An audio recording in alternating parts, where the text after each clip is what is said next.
While some users prefer to use outside sources to create digital graphics for their site, Google has a lot of built-in personalization tools itself. So if you look on the right-hand side, there's a themes option. From here, you'll see there are several preset themes to choose from. If I click on level, you'll notice that my entire site will change. So it changes as a full family. I can also change the font that I prefer. So it gives you just a few options for each different type. And then I can choose the color option. Notice that I can even customize my color and choose from the entire palette here.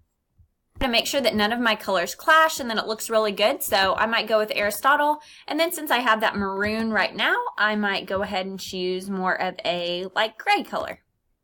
Okay.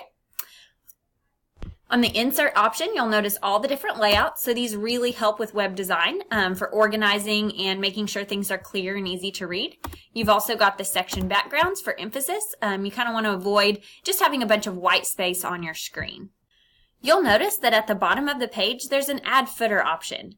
Footers are great if you want the footer to be on every single page. So a footer might be your contact information or a favorite quote that you want to show up on every page of your site. So you go to add footer, you'll notice that you can add any text that you want. And same with other aspects of the site. You can change the font, you can center it, and you've got those section backgrounds. So you'll notice that once you add a footer, when you click on other pages of the site, that footer will be there as well. Remember that you can always go in and change the header type as well. So right now we have the banner type. I could choose to maybe make this title only or a large banner, although the banner type is the most popular. You can also change the image of your banner by clicking under Upload or Select Image.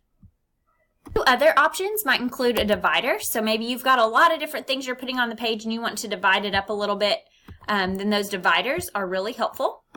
You might also choose including buttons. A button would allow you to link to a different page in your site or to an external source. For example, if I wanted to make a quick link to my community service page, I could then choose that page from the list here. If I wanted to link to my Twitter, this would be a little bit different. I would simply paste in the link to my Twitter account here. For detailed information on creating buttons, check out our Creating Buttons video.